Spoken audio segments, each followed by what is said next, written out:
they want to create a pornography, ultra processed food section in the back of the grocery store and have it gated off. So I don't know. What are you going to do? Are you going to have a bouncer that lets people in, or like no children? A beaded curtain. 18 and up. I don't know. But let me tell you, in the blockbusters, I wanted to see everything behind that curtain. I wanted it all. But that's my imagination, because you've made it like a weird, different food. Yeah, it makes me not take them seriously.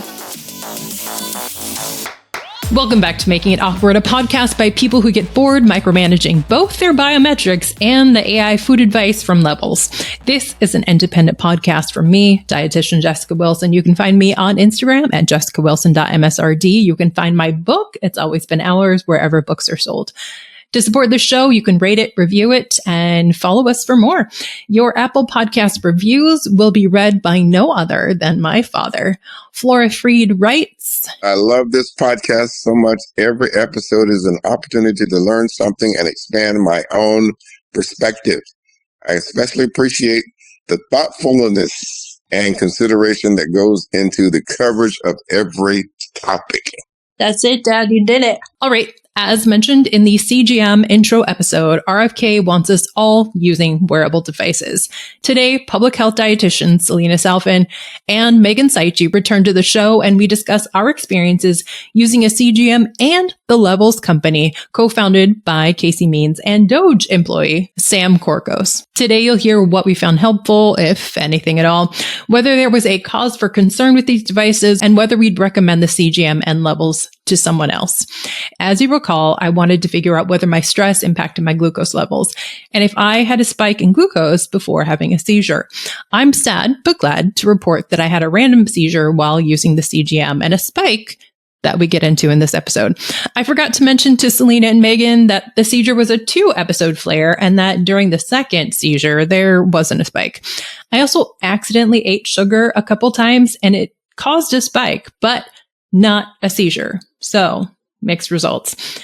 I also share why I found Levels to be a deeply unserious company from day one.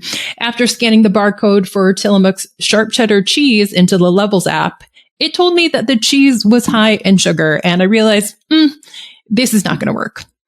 Meghan thought she was working harder than Levels and found more helpful and nicer feedback with ChatGPT. Selena talks about health anxiety and how Levels can just simply provide us incorrect data, do nothing about it, and how this impacted her experience with the app. Before the recap, we provide a quick synopsis of last week's Senate Finance Committee hearing with RFK Jr. Before we get the full Levels CGM conversation started, we can do a quick recap of what was the political theater, perhaps, of a RFK hearing. What was it? What was it called? Finance Committee, Senate Finance Committee. Okay. RFK's appearance at the Senate Finance Committee last Thursday. Wow. It's something that I will say I wish we had seen the intensity and heat directed towards RFK at the confirmation hearings. One of my favorite spots was when Senator Cassidy, who literally could have been the person to make sure that RFK did not end up as HHS secretary, said, "Oh, my wife is 60. She has cancer and can't get her COVID vaccine. Like, you said this wouldn't happen."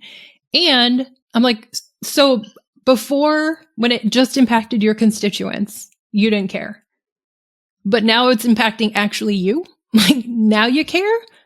That was wild. So 1, it's your fault, sir, Cassidy.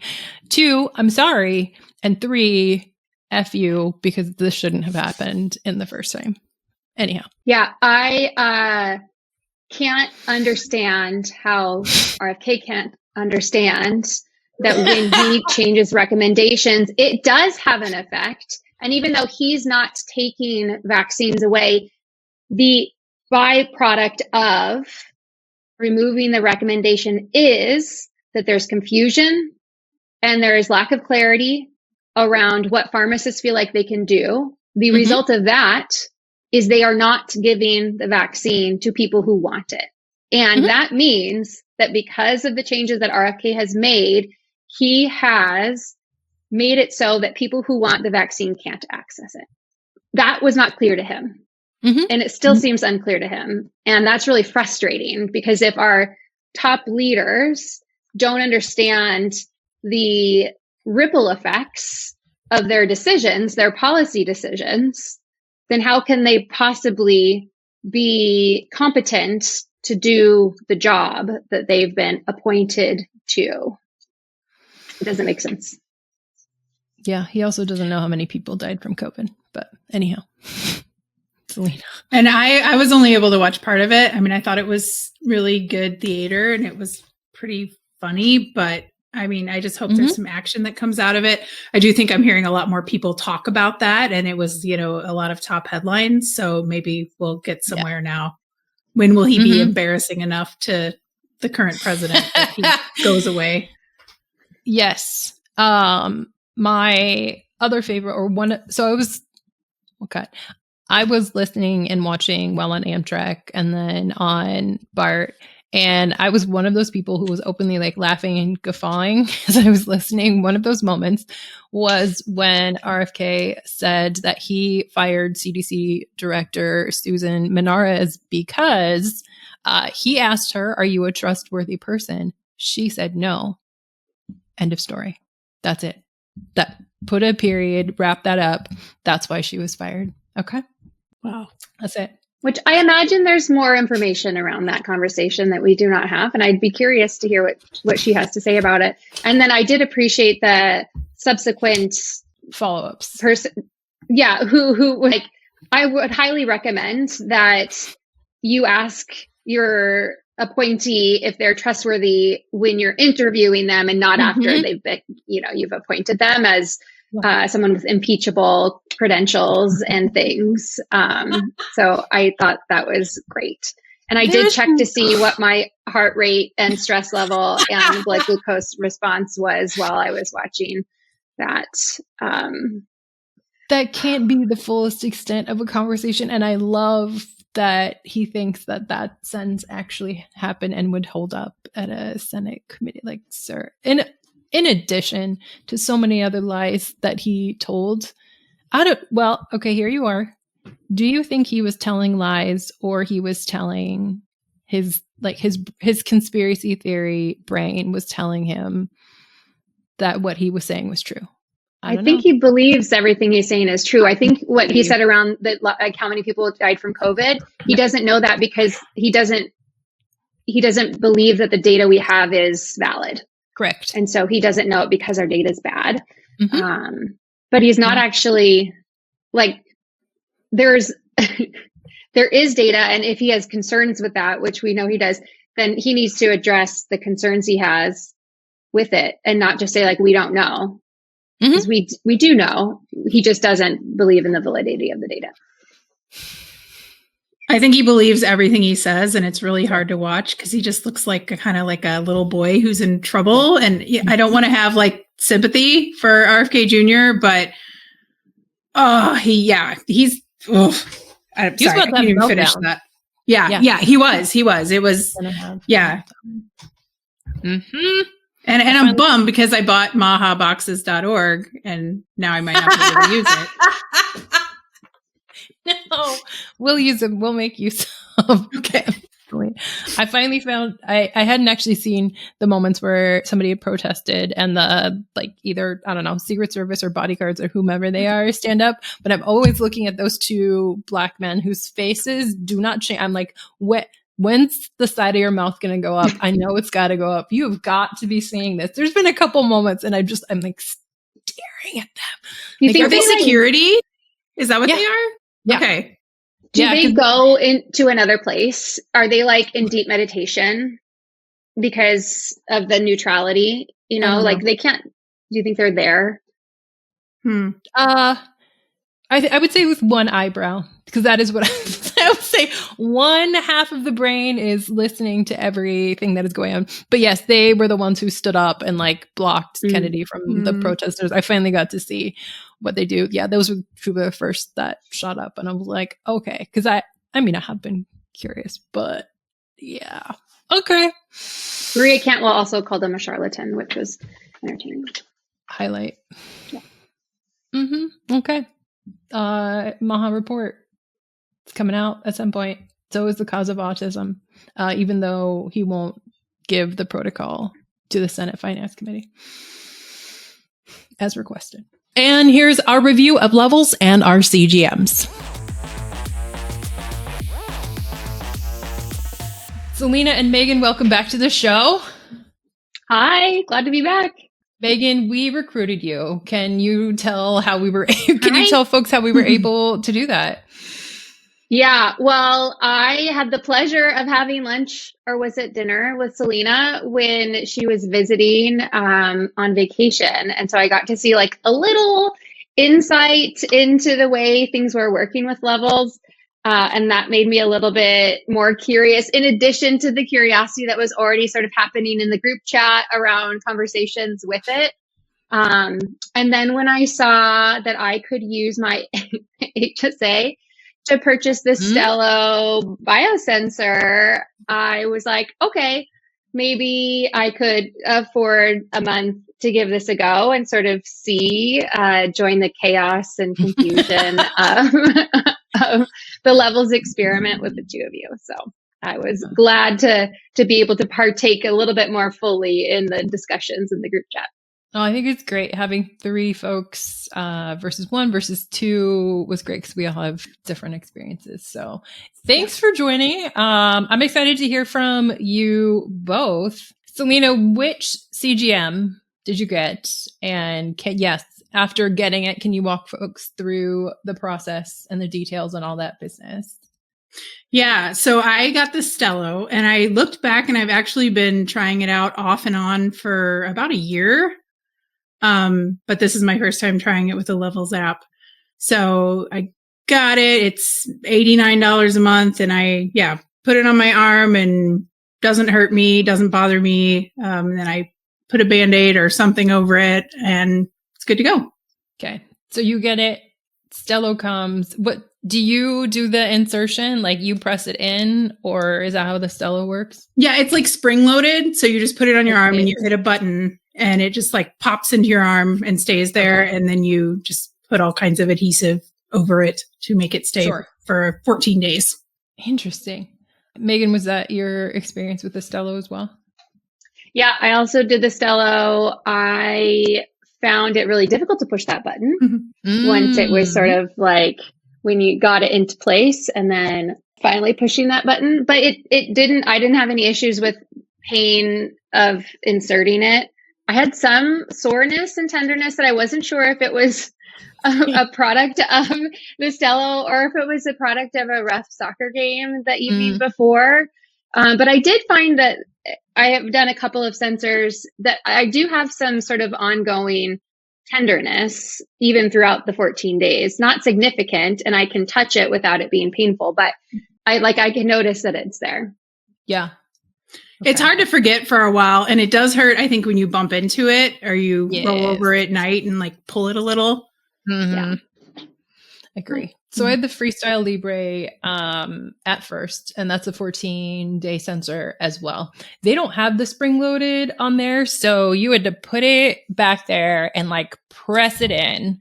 I thought that's how they all were, but the Freestyle app was not consistent. Like for 9 p.m. to midnight, it would just like stop recording, and I wouldn't necessarily be asleep during that time because it was consistent, or there'd be another like 3-hour chunk during the day. And I thought that was just going to be my experience. Selena, you reminded me that this was provided from Levels, and I could say, hey, this product you provided is not working. So after my 14 days on that one, I was able to make a switch. But in the interim, contacting Levels and being able to assess Levels customer support was another added bonus. It was a Sunday that I reached out to them. I got a reply on Sunday. We went back and forth, me and I won't name them. I'll call them Morticia because the name was that level of uncommonness and monster-ish. Like we'll see. But we won't name them. Anyhow, we went back and forth. It felt very like prompt, like she would put in, this is what I want to say, and like Grammarly or somebody would just like make it a beautiful sentence and send it back. It'd be like, I'm so sorry.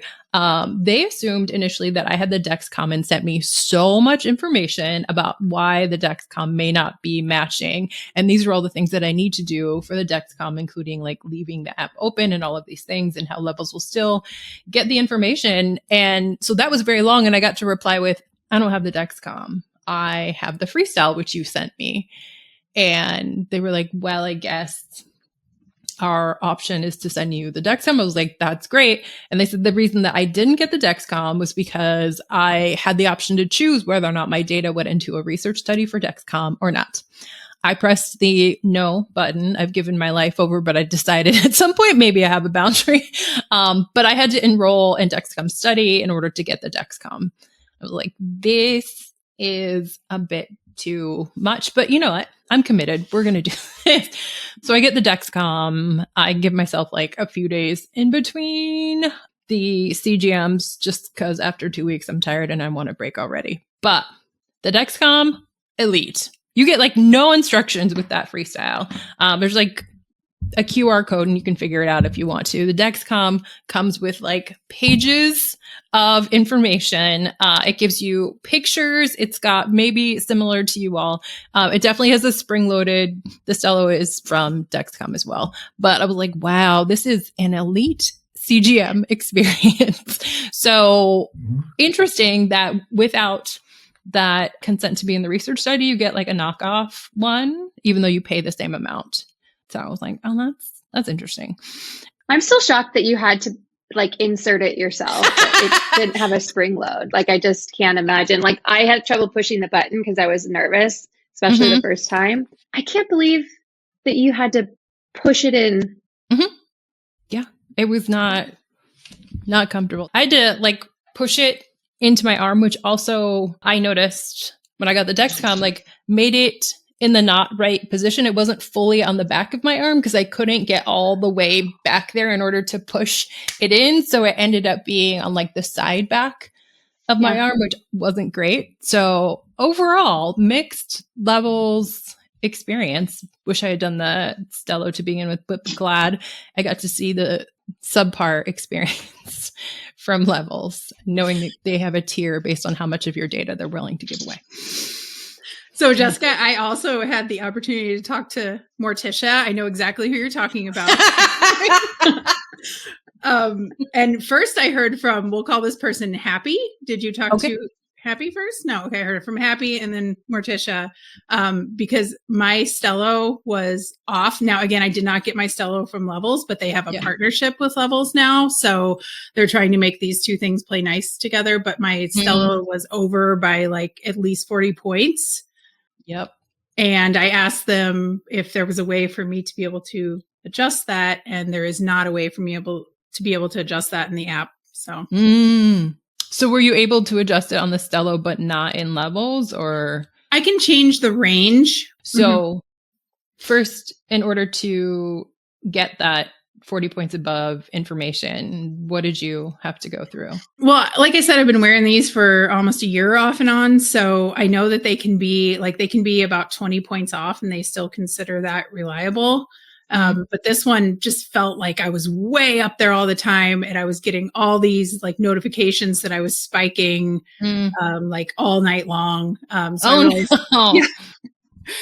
realized something must be wrong there. So I just ended up doing like a finger stick and just seeing, but you can't calibrate the Stelo. So I was just stuck with that information. And that's when I contacted Levels to be like, there must be some way to at least like modify, put in that, hey, this is 20 to 40 points over and could you compensate by lowering it? But there's no way to do that. So they ended up giving me 2 weeks free, which I don't think I really want. Like, it goes until October 8th, but I feel like I'm done with this. So we'll see.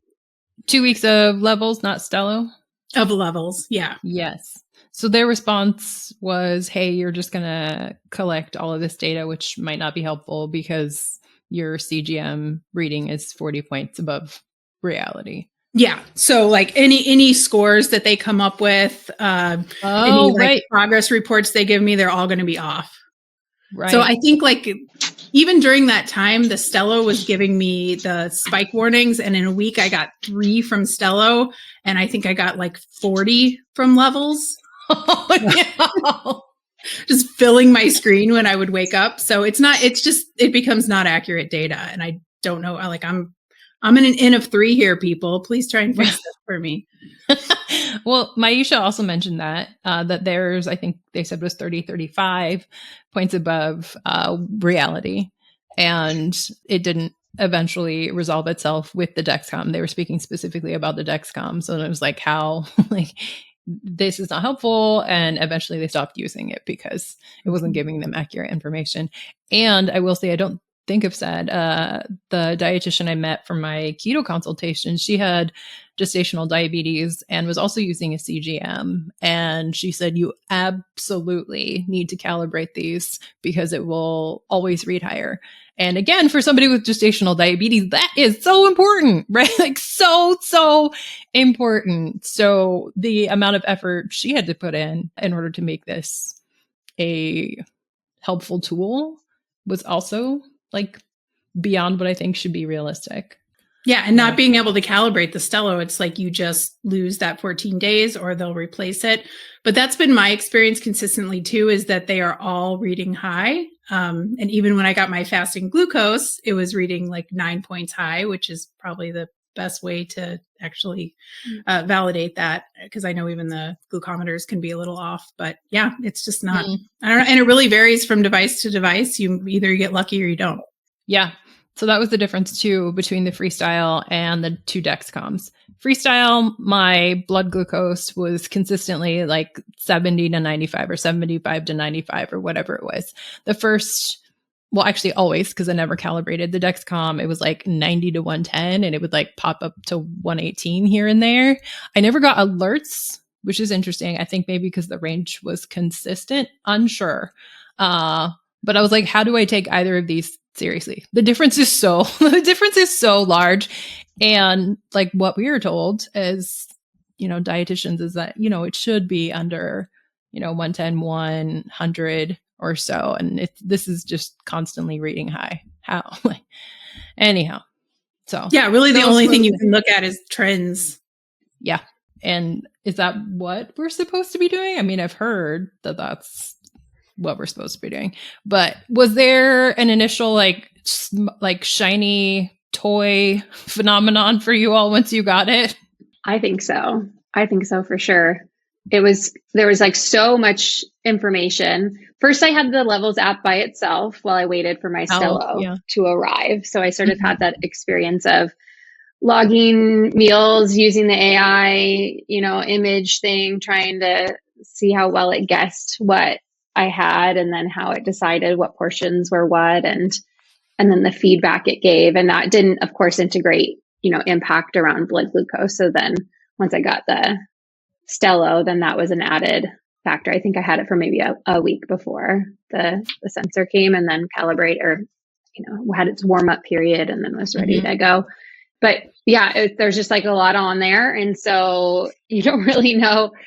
There's not like a guide for how to navigate or use the app. So you kind of like play around and you find things and there's a ton of information on there. But it definitely became a bit of a focus suck to try to really figure out what this app was and what it did and how it did it and how I needed to use it in order to sort of get what I could out of the experiment of it all. But yeah, I'd say at first it was like, this is cool. This is interesting. I'm curious. And it did get old relatively quickly.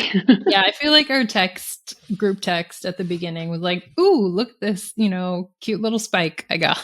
That just waned over time. It was like, this is fun can you believe X, Y, and Z is happening? But Selena, what about you?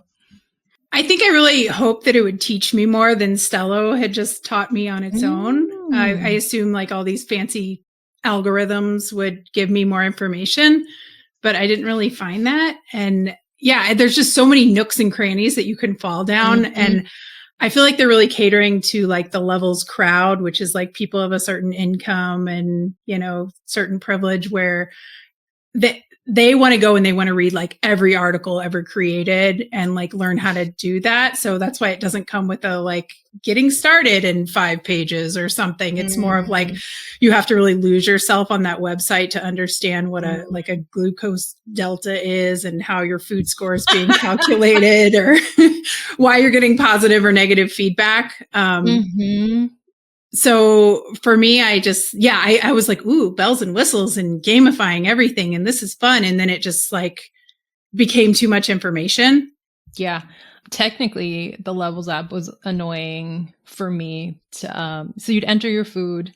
And then once you've done that, you have to like go up and save the meal. And I don't know why that extra step made me so annoying.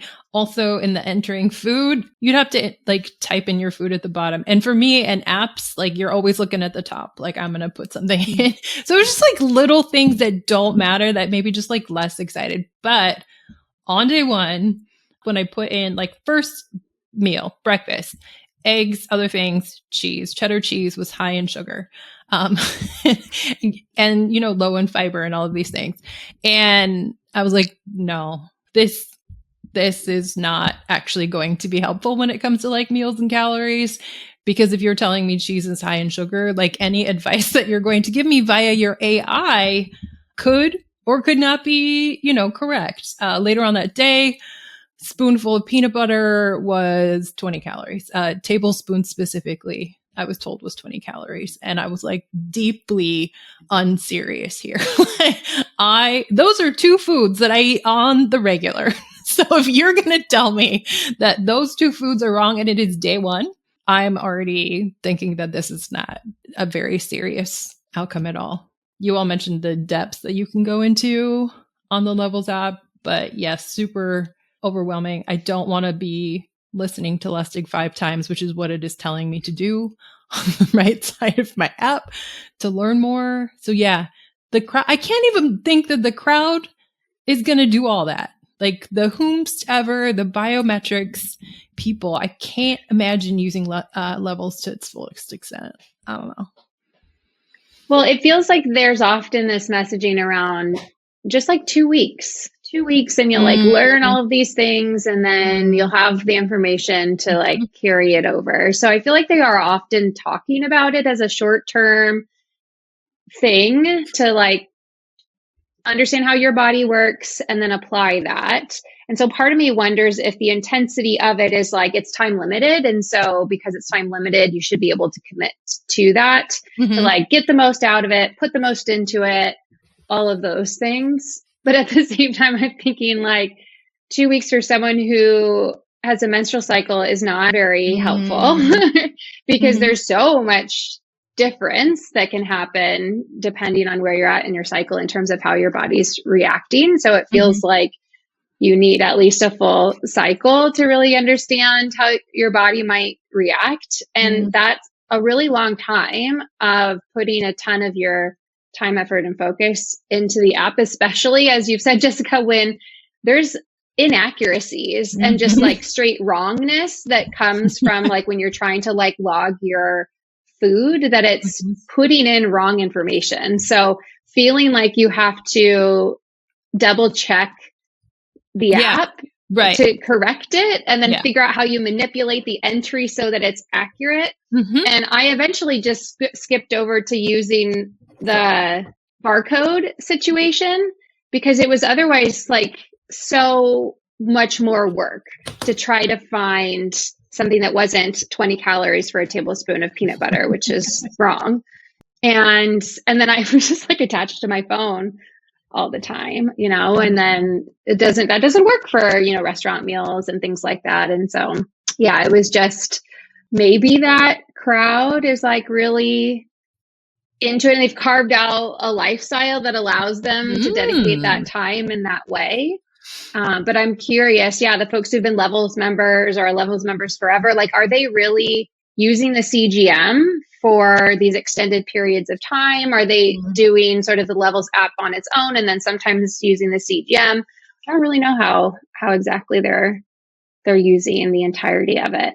Yeah. And I don't know if you noticed that the AI like really underestimated portions And I don't care because I wasn't trying to track calories. I was trying to not do that. But it really underestimated it. And then I didn't go back and fix it because all I really wanted it for was like a picture of my meal. And I was like, oh, cool. Levels does the picture.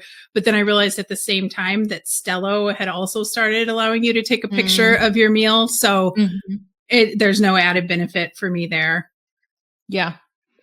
And CGM versus Levels, the things that I have heard or the things that we have perhaps learned with Levels and the CGM paired are the things that I have heard multiple people say that they just learned by having the CGM, right? And two specific ones that I've heard multiple times is like, oh, if I actually add protein to carbohydrates, my blood sugar won't spike so much. And two, if I go for a walk, my blood sugar will come down. And I'm like, that is what the dietitians have said for, a very long time. And I understand that people may want to have that information, like seeing is something different than just hearing, which I understand. But those two are the primary takeaways for the common person. And we didn't need Levels for that at all. No. Yeah, it feels like Levels gave you all the data with all the numbers. It set the goals to gamify, right? So like I set mine for improving energy levels and had the very annoying energy check-ins, which I honestly had a really hard time. Like, I don't know, like what neutral, happy, super happy face I am. My energy feels like really not highly variable unless I'm feeling very tired and crashing. Yeah. Otherwise, it all just feels the same kind of tired. But my goals were around protein, fiber, and steps, I think. And so I wanted accuracy so I could close those rings on my protein and fiber goals. Nice. For the food intake. But I don't think that is actually useful in like the behavior itself, like the tracking to know I'm hitting it, closing it. That's not actually that helpful. It's the sorting out where are my opportunities to like add a little bit more protein, or how might I add a little fiber in a place where it's otherwise felt inconvenient to do so. And there's like the AI recommendations that say, oh, how you can improve your meal, because there's no successful meal. There's always something that you can do better, right?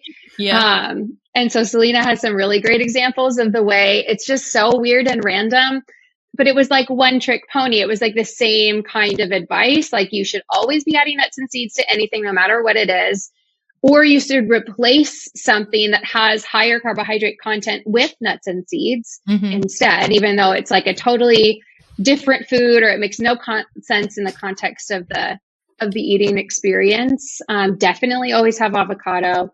Yeah.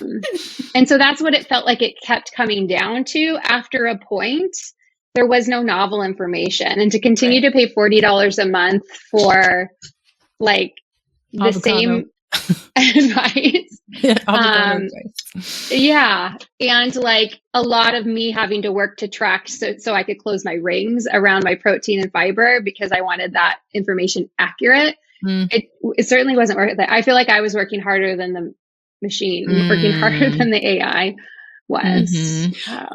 Something that kept me involved is that AI food advice was hilarious, but I think that would wear off after a while. But it feels like two truths and a lie, right? It's like, hey, your eggs have protein, or your vegetable contributes fiber. And then, the next thing would be like really nitpicky about, next time do this instead, or do something that adds a lot of labor to your meal prep, or just something unnecessary, or something about seed oils, or unoptimal oils, right?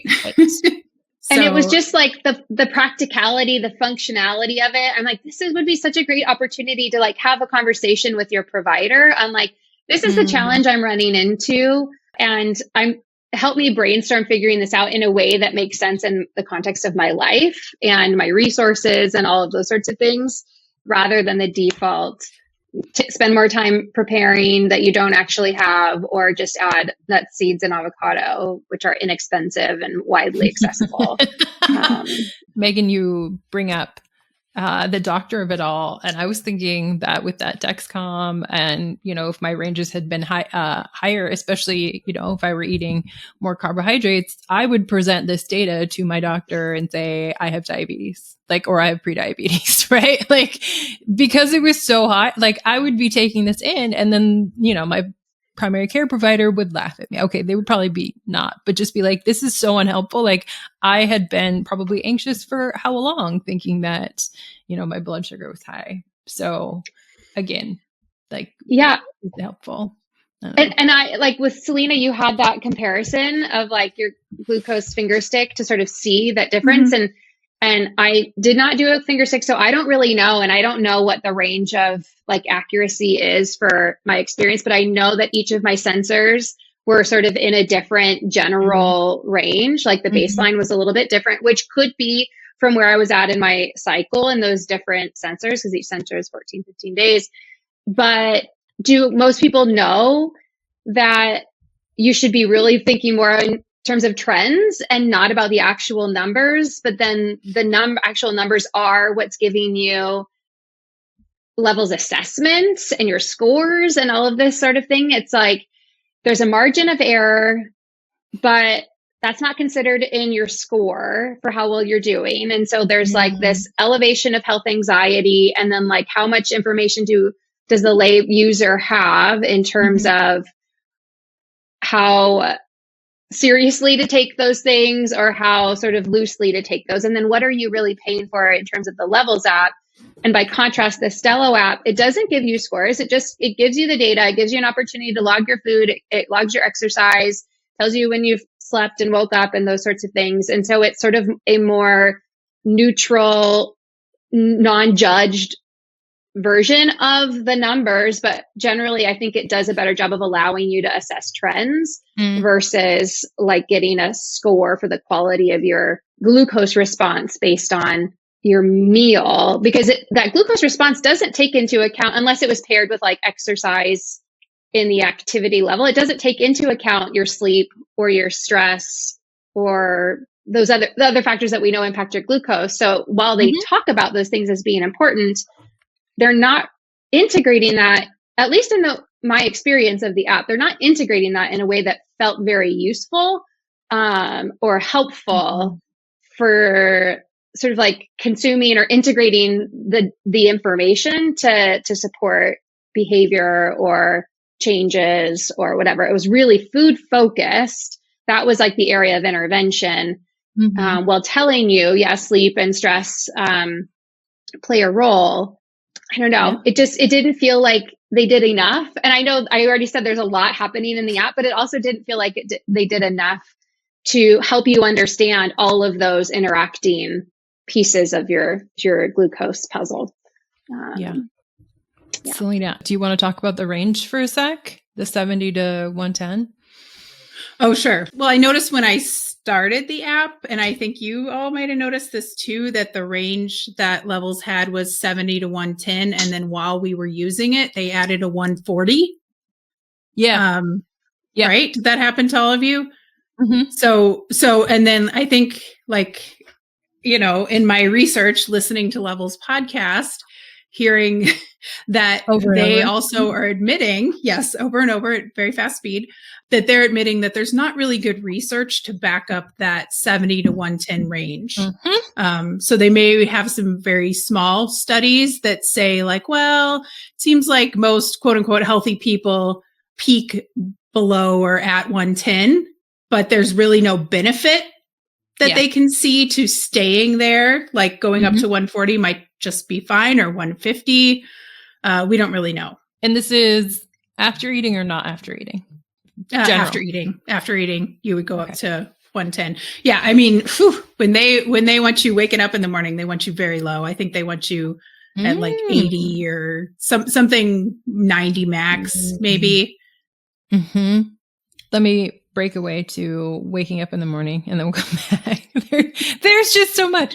The first night that I had the freestyle, I definitely went down to 30 or 50. When I open up my app, I am devastated. I am very concerned for myself and my well-being because my glucose has dropped so low overnight.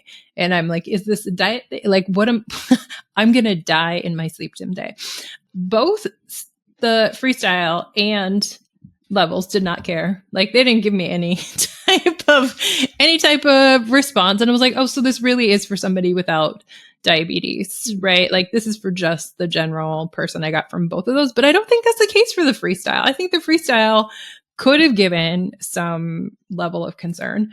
On the Dexcom first night, Maisha mentioned it sounds like a Amber Alert. It was so loud, so startling.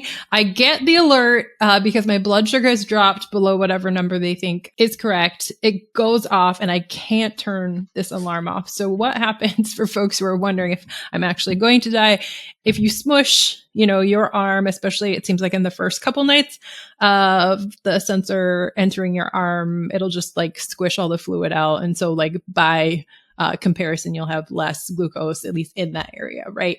Dexcom was not okay with that. I do appreciate that because it is for folks with diabetes. Nobody wants a low. But to get out of there for the next forever, I was like, this cannot happen again. So not only did I have to close the app, I had to go to settings. I had to turn off the Bluetooth because even if it was connected to Bluetooth, even though the app was closed, it would give me that alarm. I also had to go and turn on like any alert alarms, like notifications. It was like a 4-step process to where it was like, I don't want this. Like we cannot be waking up. So, I mean, yay for people and folks with diabetes, but for levels providing this Dexcom, so much and so intense, very uninterested. Glad I'm not going to die though. Same. Yeah. I was glad that I had done it before and knew that like those first few days that it went really wonky because I feel like you were both kind of concerned about it. And it made me think back to when I first tried a CGM in general and just was like really sad, right? Because it's pretty hard on you. And like, I feel like I already have, fluctuating levels of health anxiety. So, having the goal of like not ending up with diabetes, I would like to not do that because I really love food. And I think I'd have to have too many food rules then. Yeah, I just felt like I was doomed when I did it. And you were talking about like bringing this to a medical provider. And I did bring this to my doctor and she's like, I don't really care. Like, unless you go up and like stay up. Yeah. And she's smart. Yeah. So she's just like, I'm sure they're seeing this all the time. People coming in scared and having to talk people down. And that's hard when you only have a 15-minute appointment to spend time, making people feel better about wearables. Mm-hmm. Yeah, that's not their priority. They're actually concerned with like the health of somebody right now, not them messing around with the CGM. Also on day one that made me take the app less seriously was that I went for a run, came back, and levels told me I had a spike. And if I go for a walk, I can lower it. And I was like, thanks. This is so helpful. But yeah, I was like, this is deeply unserious right now. It's not helpful. And exercise were the primary spikes that I received. But speaking of the stress and sleep piece, I wouldn't get like a proper spike with stress, but it would go up. And so there was still, I wouldn't get feedback on that multi. It wouldn't like ask me how I'm feeling. It would just, like go on as usual. Like it would be nice if they were like, hey, we noticed this thing. You didn't log a meal or something like that. Like what's going on in your life? Another proper spike. I lied. There was one more. I was very excited about this on, we'll say a Tuesday. On a Tuesday morning, I had a seizure. And when I get out of it, I'm like, where's my app? Like, let's go. Like, let's see if there was a spike. Open the app. There's a spike. I'm so excited. Unfortunately, with levels and the CGM, you don't get seconds, right? It takes a reading like minutes. So I was like, I must have had that spike and then I had a seizure. Luckily, a few days later, had a neurology appointment and she was like, oh, really? Did the seizure cause that spike? And I was like, God damn it. Like, I don't know which one. This data is not helpful. Because that would actually make more sense. Because I didn't eat. It was first thing in the morning. So like whatever was going on with me with breakfast, like wasn't gonna like immediately. I mean, I guess if I had eaten sugar accidentally, it could have happened, but I didn't. But when I did accidentally, turns out, and I told another friend this, maybe the listeners don't know, tonic water has sugar in it, right? Megan, maybe you're not. Like, I thought it was like minimal, like closer to sparkling water, but like fun minerals in it to make it taste fun. No, it has sugar in it. It's sweetened, which is why both times I had it, I said, wow, their tonic water is delicious.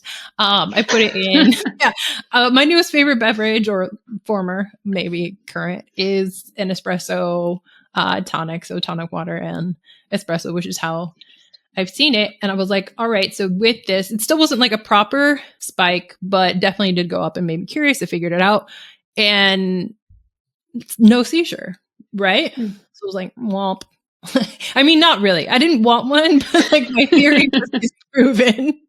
Theory disproven, accidentally having a bunch of sugar. So what I was going in for, levels did not provide. And because for me, like that increase after stress, the increase in blood sugar, like didn't, to me as a dietitian, like think it was like clinically relevant. It was like a notice, like, oh, this happened, but clinical relevance wasn't necessarily there. Like fun to see.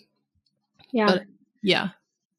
Yeah, it was really interesting because I kept feeling sort of undersatisfied with the way that the Levels app communicated about what was happening with spikes and prolonged spikes, right? Because they want you to have a less tall.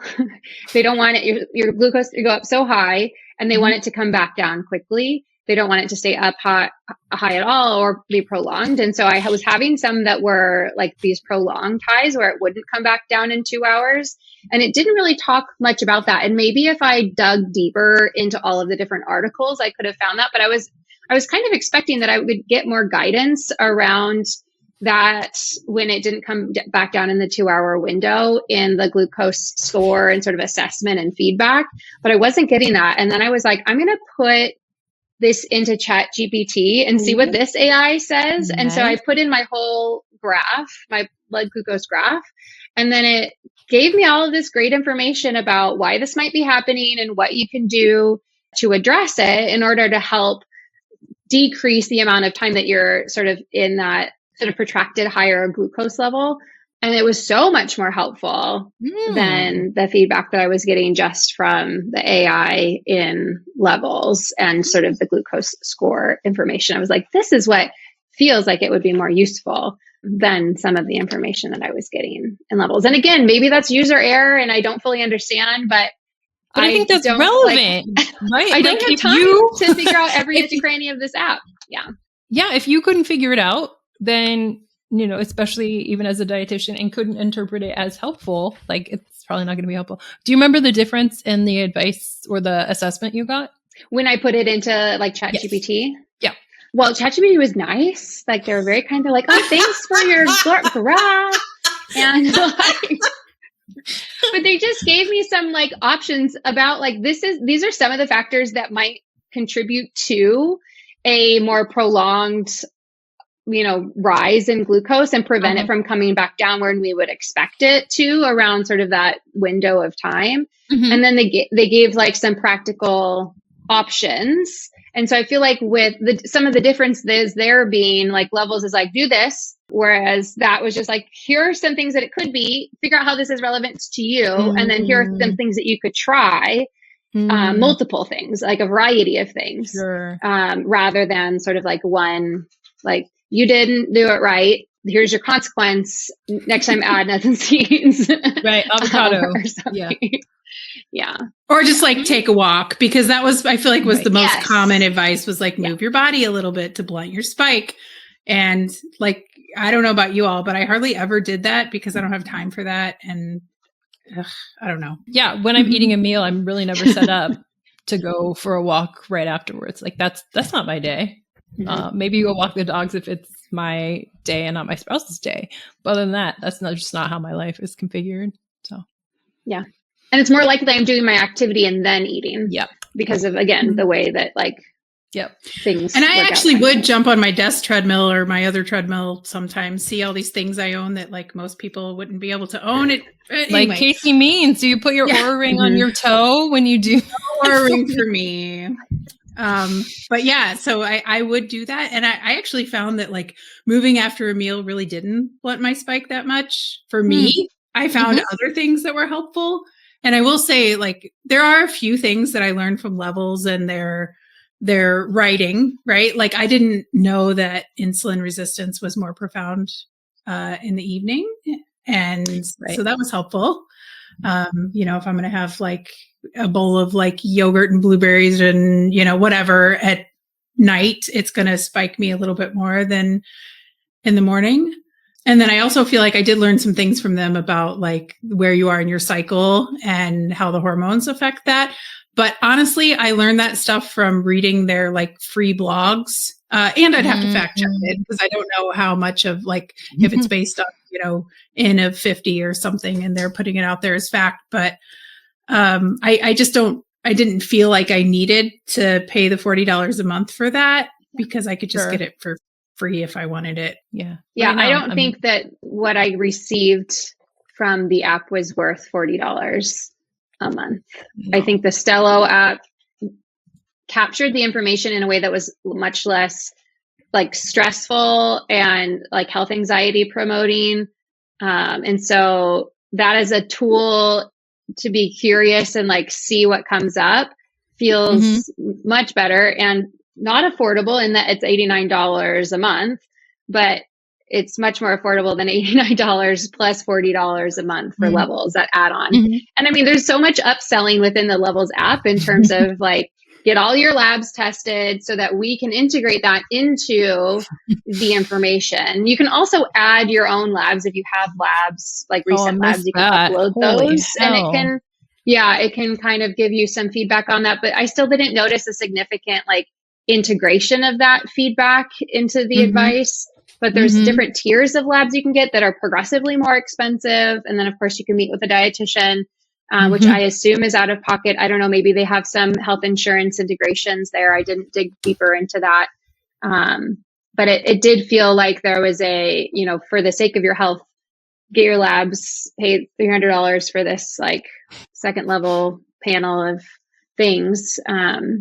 See dietitian. I think people should see dietitians. I think it's really great. I think it's really helpful to have this human person to help you with brainstorming and troubleshooting areas that feel sticky.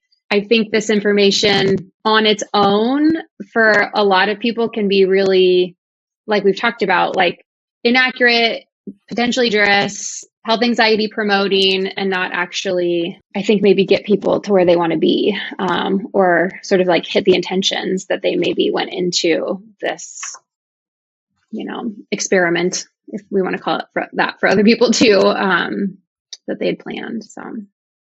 So Megan, I did do the labs because I was super curious. I just did the cheap one. So it's like $99 or $3.99. And they want you to retest them every 60 days. So it's like that money. No. Oh my God. So yeah, I mean, talk about all the like bells and whistles. They put me in this heart health program, which like all of a sudden I was getting these notifications that I needed to, or have I taken my omega-3 supplement for the day or my psyllium husk? And I'm like, I don't take those things. Is this an error? And so anyway, I got enrolled in this program and I just like hit it because it was really annoying. But yeah, it's like all the stuff that they're layering in, and what are they really adding? They're adding these like beta health programs. They're adding these made up food scores, which is based on things like they give you a better score if you had high protein, high fiber. They give you a worse score if you had, quote unquote, highly processed foods, or seed oils, or even like polyunsaturated fats or carbs over 30. Like, I want to be able to control what goes, like what makes a good meal for me. So them like pushing their agenda on those food scores I feel like it's kind of misleading to people that are trying to get good information. So are you going to keep using the Stello? No, I'm almost done with my last sensor. I forgot to cancel it, so I got 2 months. But I did successfully cancel my levels before it re-upped. Or I think they don't really let you cancel it. They like have you pause it, which feels like a brain game, like a mind game to like keep you closer to like caring about your health and investing in your health. And so I paused that just in time for them to not recharge me, which was great. So awesome. I'm just finishing up this last sensor because I wanted to see if I only use the Stello app, what was that like? Yeah. Same thing with Selena had said, like just taking a picture of the food, I can sort of go back and reference that if my blood sugar does something that feels somehow unexpected. And it still like tracks my movement in terms of how it's synced with my Garmin. So if I go on a walk or if I go on a run or whatever, it like syncs in there. So it's a lot less work for just as more helpful information ultimately, I think, because I'm less on my phone. And like less tuned into all of the nuances and not having to correct errors. It gives you an opportunity to also log your carbohydrates, but I didn't think that was really necessary in terms of the picture was there. If I needed to estimate that, I could go back and estimate that if there was something funny. But it's more about like, I don't plan my meals based on the number of carbohydrates. I plan my meals based on the food I'm putting together on a plate. And so I wouldn't really change my meals based on an outcome in accordance with the number of carbohydrates. Yeah. So the Stello app has been, I think a more positive experience overall in terms of cost, information. And I'm looking forward to not poking myself again in the future. Yeah. Selena, are you going to keep using it? I think I will keep using it off and on. I do think it gives me helpful information. Like I really like knowing that I can eat really rich ice cream and have no spike. The same thing. Yeah. Yes. And then, some stuff like which fruits may spike my blood glucose and, that eating quickly in my car before a meeting, like doesn't work out for me very well. Or even just like snacking on carbs at night alone. What may elevate my blood glucose like significantly through the night. I find all that really interesting and also sometimes anxiety provoking, but I don't think that levels added anything to my experience, except that it was super fun doing it with you all and laughing about it. But after that's gone, I don't think I want it anymore. Yeah. Laughing at the AI interpretations of our meals, which was very fun for me. They'd be like, do you want to correct it? I was like, no, I want to mess up your AI. So I'm not giving you that feedback. But yeah, I didn't just have like apple and peanut butter. I would have like a peanut butter stuffed apple or like a blueberry yogurt parfait. So it just kept making up these funny names that I wasn't eating that fancy. But yeah, I like collected all these and I'll post the visuals for us to laugh at. It's pretty funny. Do you have a favorite? I think all the like the high maintenance stuff that they suggested to me, like, do a lettuce wrap instead of bread. I'm like, that's not the same experience. Or make your own salsa, make your own chimichurri and use, more desirable oils. Or like, I just started to get mad when they would say to satisfy your sweet tooth, like eat a handful of nuts and seeds instead of like some chocolate. That's not the same experience. Yeah. They told me to replace my Blizzard with nuts and seeds. And I was like, no, that's never going to work. That's like not useful recommendation. No. Why was there no way to mark like a snack or a meal or like when you woke up in the morning? None of that made any sense to me. No, it was just time. So it seems like the consensus is the CGM, interesting, levels completely unnecessary. Like for any of this glucose monitoring, we could get that information for free. Levels has 280 podcasts if I need to know what they think of my data. And listening to episode number 280 and thinking about the rest of them, they will talk about how great Levels is, but they don't ever make the case for Levels. They talk about monitoring your glucose and knowing what that is, and perhaps your labs. And I'm only just remembering, like, they're never selling us on why the app is so good. They're selling us on why knowing what your glucose is doing is good. So they're also like not saying anything beneficial about having the app. But Selena, you've listened to probably 3 times as much, so I'm not sure what your read is on that. But they're never making the case for the app. Yeah, I mean, again, I feel like maybe their customer base really wants the food scores and all the things that Stello or other more generic CGM stuff doesn't do. But I don't want that. But I also know, we're all registered dietitians, and maybe people get advice like that, that Greek yogurt has protein in it, and maybe they didn't know that before. But I think like a quick Google is going to tell you like, hey, what are some high fiber foods? What can I do here? So I feel like they're really making a case for something that might not need to exist for most people. No, they're not talking about the level score on their podcast. They're not saying go get the app so you can get the score, in my experience. Well, 280 was the first Levels podcast I listened to. And I was like, if I didn't know this was a Levels podcast, I wouldn't know this was a Levels podcast, because they do seem to be really not talking about levels at all in terms of the product. But I think also the information is not accessible. Like that podcast was not accessible to someone who is learning about this, who is like wanting to figure out maybe how their glucose is impacted by food or whatever. Maybe they have folks in their family who have diabetes, or maybe they, it's not accessible. And Selena, you'd run some of the articles through. I ran them through the Hemingway app, and just to see what reading level they were at. And it said grade 14 or like postgraduate. So we know who that's for. And then again, it's only in English, and there's just a lot of things that they don't understand about public health and humans out in the world or any of that, because they want to create a pornography, ultra processed food section in the back of the grocery store and have it graded off. So yeah, that'll work. I need you all to explain that, because I love it so much. Well, they had a wonderful in quotes idea at the end of episode 280.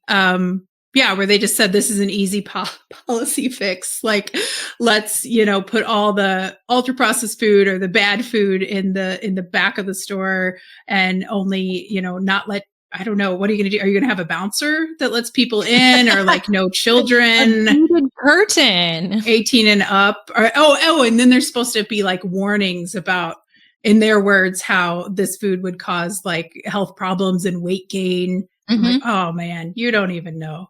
I'm envisioning like the black lungs on the cigarette packs, but whatever this processed food version of images that would be scary are on it. Yeah. What I got from that conversation, it was like, so you're going in and seeing all the healthy food. And I was like, that is default grocery store, right? Walking into the produce section because it looks pretty. That's default. But also one of my favorite quotes was, and of course, like ultra processed food doesn't need any kind of refrigeration or whatever. Sir, what do you think we're talking about? Because I know what is actually happening in this food landscape, and you think it's just chips and cereal? You're the problem here, because you're just saying words and that, go along with how your identity go along with your eating identity. If you think that nothing in the refrigerated or frozen section, or cooling section, is ultra processed. So I think we keep bumping up against the attempt to use ultra processed as a catch-all or a proxy for bad, quote unquote bad. But as you know, Jessica, like we don't have a definition. We're still trying to define it. And they also later talked in that same podcast about like, oh, you can have more highly processed foods that are good for you and like have protein and fiber and stuff. So then would those highly processed foods not be behind the curtain in the back room because they're better? Or would they be back there because they're highly processed? Like, where's the line? Yeah. But yeah, I think that policy solution is not well thought out. And I don't think they were trying to think out a a realistic policy solution. But I think they were trying to capitalize on a sense that it is easy. Like, we can fix this super easy. One, that this is a problem, and two, that we can fix this easily by, just rearranging the grocery store in kind of the way that it already is. But now putting a curtain and like making it bad and like taboo and off limits to go in there and get those things. And maybe you have to be a certain age. I don't know. But let me tell you, in the Blockbusters, I wanted to see everything behind that curtain. I wanted it all. I was peeking inside. I was like, ooh, who is in here? What can I spot on the ones that are front facing? I cannot wait until I'm able to access this, which is what we see in our clients and food, right? You make it special, you make it something different than all the other foods, and people are going to consume it in quantities that are not moderate, we'll say, right? All this restriction and all this power and all this like wonderful stuff that I can imagine about all this porn, which turns out, not to be so true, but that's my imagination because you've made it like a weird, different food. So we'll just make that one also. But yeah, it makes me not take them seriously. Yes. Deeply unserious. And this was an hour and 45 minutes.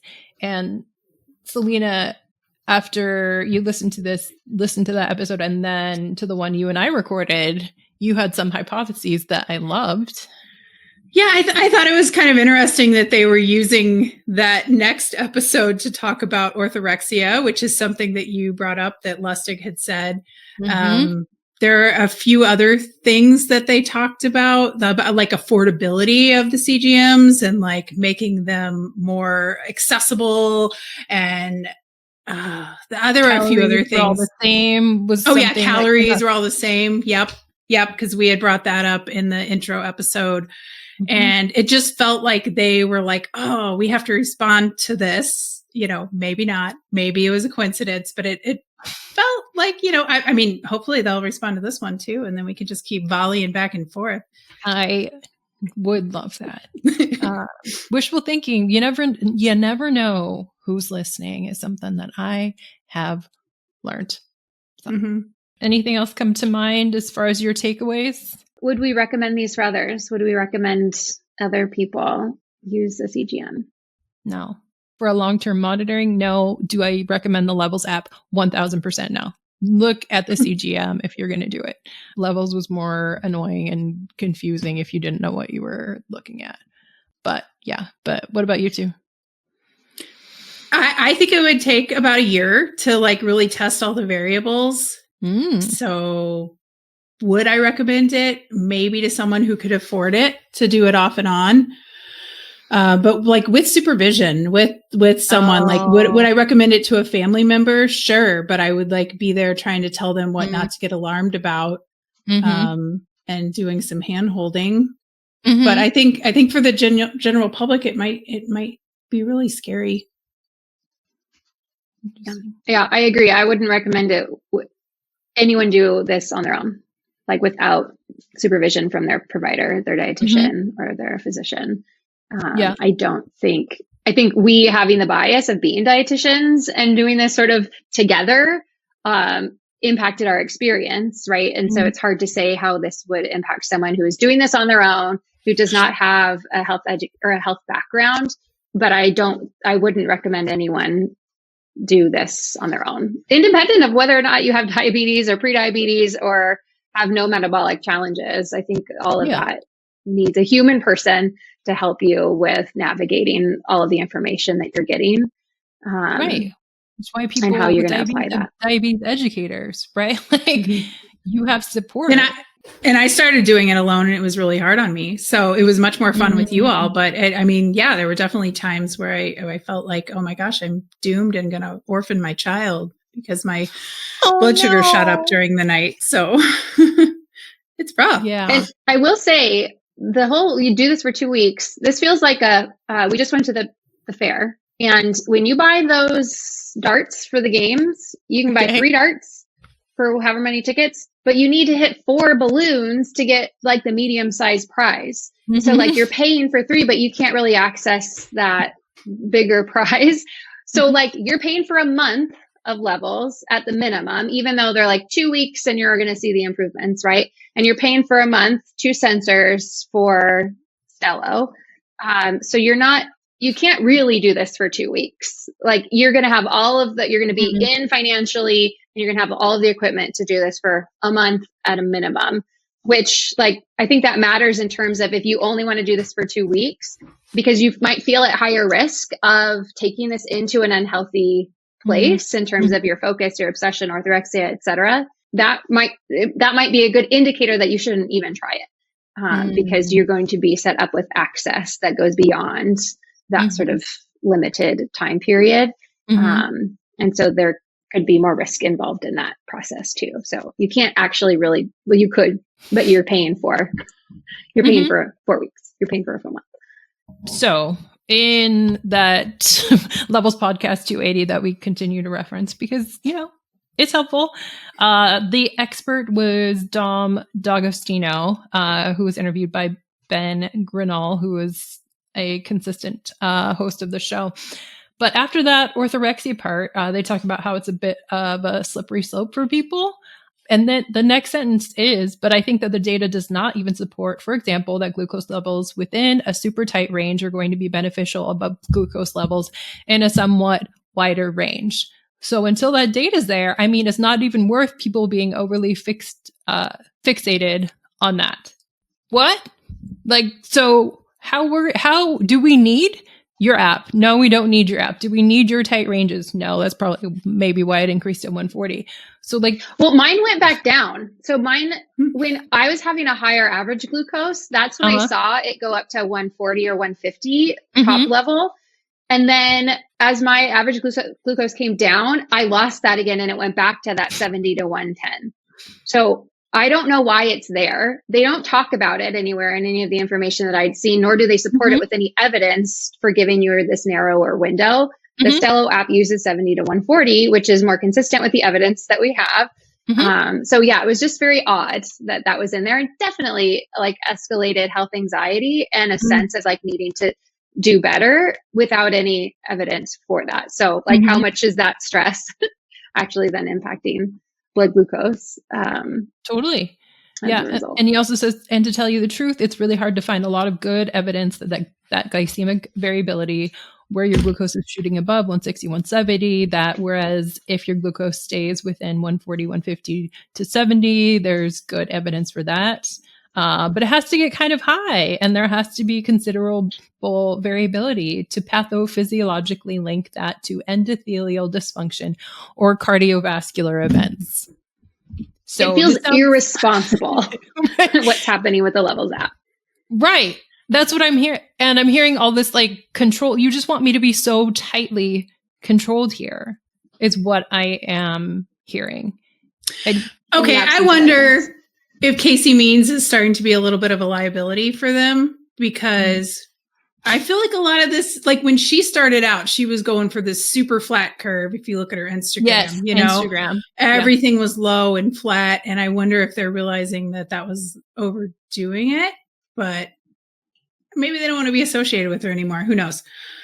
But I'm also thinking like that made me feel a lot better, that podcast. I did notice it, like, even though I try and not have this anxiety about blood glucose, like I still am like, well, they must be putting 110 out there for a reason. This must make sense. Sure. And now you're reminding me that like way back when, a year ago, when I first started to look into this, one of the first blog post that popped up for me was Levels, and it made me feel really bad. I was like, oh my gosh, all these numbers that I was taught as a registered dietitian, are they wrong? Like I didn't know anything about the company, but I wonder who else is out there discovering that and thinking that those are correct numbers. Right. And you're so right. And I'll link to it, Casey's Instagram, where she shows her little, screenshots of her blood glucose. And she was like, I learned how to make it basically not move based on these, few things based on my Levels app. And I was like, it sounds like the range can be much wider than what you're telling us, Casey. So did you just want us to follow you to make sure that we never got a spike? Because that's what you're telling me right now. And it seems like that was based in nothing. And I don't like, you wanted people to pay attention to you and spend so much energy into something that is not backed up by data, but also maybe it's because you didn't finish your residency. No, I'm joking. Totally joking. She's a doctor, just a little out there. She's also missing. Mm-hmm. Okay. But what this is reminding me of now is in the initial MAHA report, when there's conversations about like, if there's no evidence of benefit, this thing shouldn't be happening. And I'm like, there's no evidence of benefit for this more tight control range. And there's definitely evidence of harm that is a result of trying to stay within a range that has no evidence base for it. And so I don't understand why in this case we think this is a great plan. This is gold standard science. Is that what he calls it? Friends, thanks for coming back. I look forward to the next time we get to break down everything that is wild and bananas about our government and MAHA next time. Looking forward to it.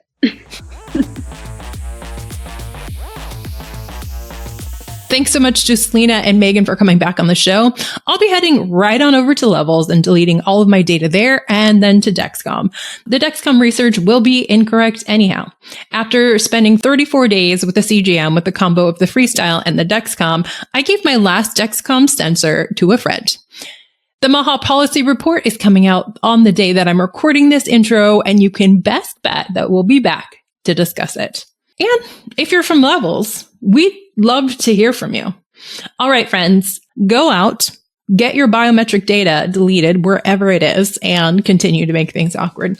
This has been Making It Awkward. I'm your host and dietitian, Jessica Wilson. You can find me on Instagram at jessicawilson.msrd. Of course, to support the show, you can join the Patreon, you can rate it, you can review this, you can subscribe, you can share it with a friend.